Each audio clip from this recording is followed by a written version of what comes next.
बताइए जी। सर हमको तेज बोलने से कोई फायदा नहीं होगा, हमको अपने वर्क को बेटर करना चाहिए। हम मतलब तेज चिल्लाने से कोई फायदा नहीं होगा, हमें अपने वर्क के थ्रू बोलना चाहिए। सर बट दूसरी साइड सोचे तो नेगेटिव पॉइंट भी बनेगा, क्योंकि आजकल का जो टाइम है वहाँ पे सिर्फ उसी की सुनी जाती है जिसकी आवाज बुलंद होती है। नो बट हमें वर्क के थ्रू नहीं, खड़े हो, प्लीज स्टैंड अप। हाँ, बात नहीं, इन्होंने आपके पॉइंट को कह रहे हैं, ये कह रही हैं कि जो आप कह रहे हो वो बकवास है, तो आपको क्या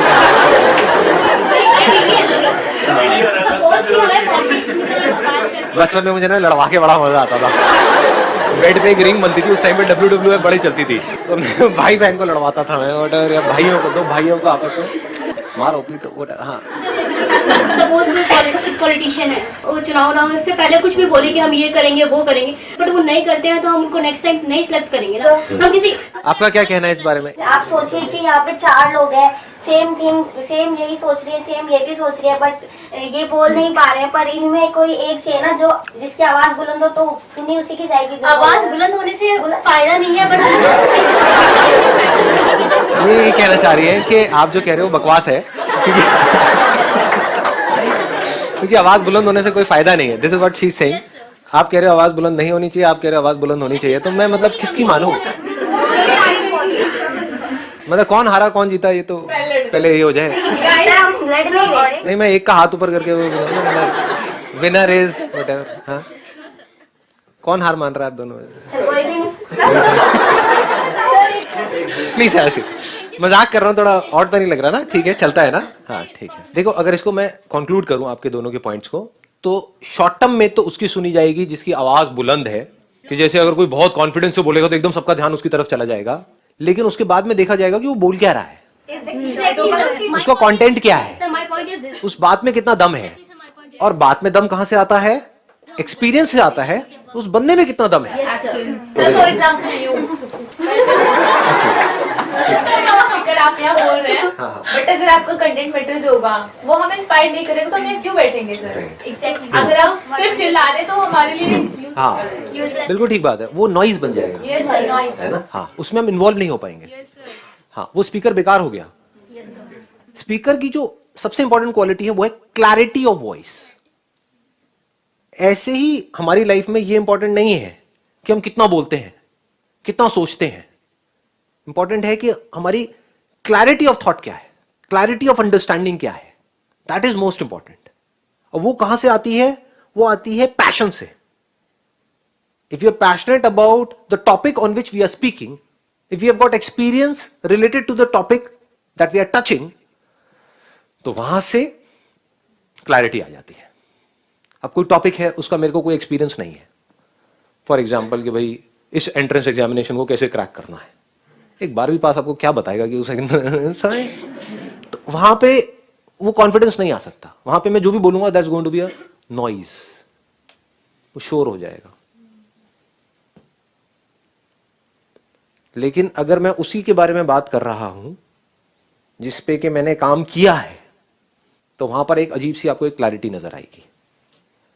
किसी भी अच्छे स्पीकर की पहचान ये है, अगर इस स्पीकर की बात करूं या किसी पब्लिक स्पीकर की बात करूं, या एक एक्स्ट्रा ऑर्डिनरी कम्युनिकेशन स्किल का जो एसेंस है वो ये है कि किस तरह से वो पर्सन उस टॉपिक को आपसे रिलेट कर सकता है। This is the biggest quality of a speaker, जो आ सकती है सिर्फ तब जब उसने उस टॉपिक को खुद से रिलेट कर लिया है, सिर्फ अपनी मेमोरी में फीड नहीं किया है। तो अगर आप खुद से कनेक्ट करके इस दुनिया को समझ पाओ, इस यूनिवर्स को समझ पाओ, किसी भी काम को समझ पाओ, तो आप इसी तरह से औरों से रिलेट करके उनको समझा भी सकते हो। तो आप क्या बन सकते हो? आप एक एक्स्ट्रा ऑर्डिनरी स्पीकर बन सकते हो। फिर आपके मुंह से चाहे एक वर्ड बाहर आए, चाहे हजारों वर्ड्स बाहर आए, एक एक वर्ड के पीछे एक अजीब सी पावर होगी, एक स्ट्रेंथ होगी, एक क्लैरिटी होगी। सुनने में मजा आएगा, लोग सुनेंगे, इसका मतलब वो स्पीकर काम का है। गलती करने का डर हमारे अंदर हमेशा होना चाहिए, क्योंकि अगर वो डर नहीं होगा तो हम गलत रास्ते पे निकल जाएंगे। लेकिन अगर जानबूझ करके नहीं, हमने सोचा था कि हम ऐसा कुछ नहीं करेंगे, लेकिन जब उस सिचुएशन में होते हैं तो हमसे बहुत सारी चीजें ऐसी हो जाती है जो पूरी लाइफ के लिए हमारे साथ वाले लोग भी उस बात को भुला नहीं पाते हैं, हम खुद भी भुला नहीं पाते हैं, हो जाती है। तो अगर कुछ ऐसा हो जाए, जस्ट लेट इट गो। ठीक है जी, इंसान गलतियों का पुतला है, कोई बात नहीं, चलता है। बट हैविंग सेड दैट, इसका मतलब ये नहीं है कि आप बिल्कुल ही करप्ट हो जाओ अंदर से और कहो कि इंसान तो गलतियों का पुतला है, तो आप गलतियों का पुतला नहीं हो, बेवकूफियों का पुतला हो। हाउ डू वी एक्ट, कभी सोचा है हाउ डू वी एक्ट, कैसे आप एक्ट करते हो? सोच करके करते हो, बिना सोचे करते हो? आपकी ब्रेथ अपने आप चल रही है, डू यू से कि मैं कर रहा हूं, अपने आप हो रहा है, डाइजेशन अपने आप हो रहा है, तो this is not action. Action की डेफिनेशन अभी हमको पता नहीं है। एक्शन मीन्स कि मैंने कुछ किया। अगर लेटे हुए हो आप और रात को सो रहे हो और अपने आप ही सोए इस तरफ सर करके थे और जब उठाए तो देखा सर इधर हुआ पड़ा है, घूमे पड़े हो, हाथ कहीं है, पैर कहीं है, हो जाता है ऐसा, तो क्या वो आपने किया या वो हुआ? हाँ, तो पहले इसको हमको अच्छे से समझ लेना है।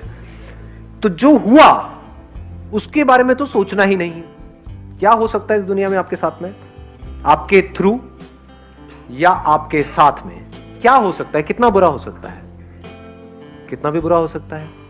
तो अगर वो हो जाए तो सबसे पहले क्या समझना है कि क्या ये हुआ है या मैंने किया है? क्या सामने वाले ने ये किया है या ये हुआ है? हम इतना भी फर्क नहीं कर पाते हैं। कोई एक्सीडेंट हो गया है तो क्या पीछे से जिसने आपको ठोका है उसने वो किया है या गलती से हुआ है? वो उसकी आप शक्ल से आइडिया लगा सकते हो जैसे उतरते हो, लेकिन हम क्या करते हैं, इन सब चीजों में दिमाग ही नहीं कि तूने जानबूझ के किया। अबे जानबूझ करके क्यों मारेगा तुमको? वो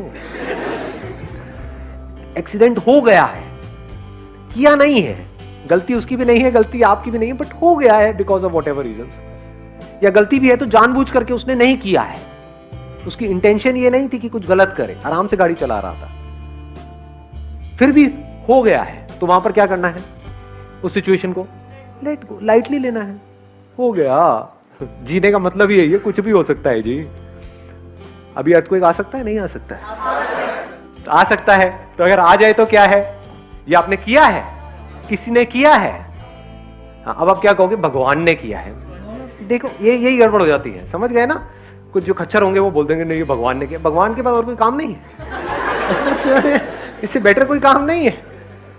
तो किसी ने नहीं किया, ये क्या हुआ है? हुआ है because of the laws of the nature. होना था, हो गया है, तो आराम से यहाँ पर बैठो, दबे पड़े हो गए, कहीं ये सब गिरा पड़ा होगा ऊपर और मजे से मर जाओ समझे? अब वहां पर रोना क्या है? बैठ करके खुशी खुशी जाओ इस दुनिया से, क्योंकि ये हुआ है, किसी ने किया नहीं।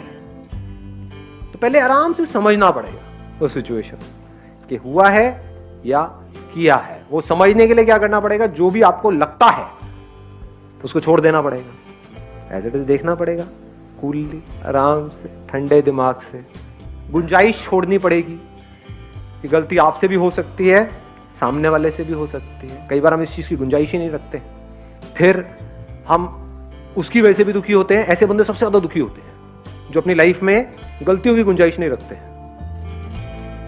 दूसरा कोई गलती करे तब भी दुखी होते हैं और खुद करे तो और ज्यादा दुखी होते हैं कि मेरे से ऐसा कैसे हो गया। अबे औरों से हो सकता है, तेरे से क्यों नहीं? भाई नो। तो ये चीज हमको क्लियर होनी चाहिए, हुआ है या किया है। अब अगर किया है तो क्या करें? तो वहां पर सही एक्शन क्या है? आराम से समझना पड़ेगा उसने क्या किया है, किस इंटेंशन के साथ किया है और उसकी पनिशमेंट क्या है। पनिशमेंट जरूरी है वहां पर। अगर किसी ने कुछ किया है, जानबूझ करके किसी का मर्डर किया है और आपको नहीं तो हुआ है, अरे हुआ नहीं है भैया, उसने ले करके घोपा है अंदर, ऐसे से चाकू घुमाया है, मतलब पूरे होशो आवास में उसने एक कांड किया है, तो उसको सजा मिलनी ही चाहिए। नहीं मिली तो क्या होगा? पूरी सोसाइटी ऐसी हो जाएगी, पूरी दुनिया ऐसी हो जाएगी, चारों तरफ यही होगा। तो जो आदमी गलत करे, फॉर एग्जाम्पल आपके हस्बैंड ने जानबूझ करके कुछ किया है, 4 लोगों के सामने आपको बहुत ही बदतमीजी से आपसे बात करी है, तो वो हुआ नहीं है, उसने किया है, तो उसको बताना पड़ेगा, उसको जताना पड़ेगा, उसको पनिश करना पड़ेगा।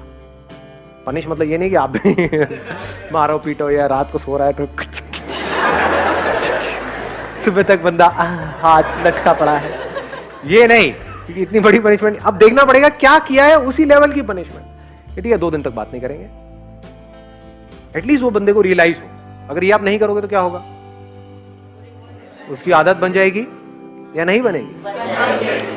आज उसने 4 लोगों के सामने किया है, कल आपके घर वालों के सामने भी करेगा, बार बार करेगा, अकेले में भी करेगा, सबके सामने भी करेगा, एग्रेसिव भी होता चला जाएगा। तो जब किसी भी गलती की शुरुआत होती है वहीं पर उसको रोक देना चाहिए।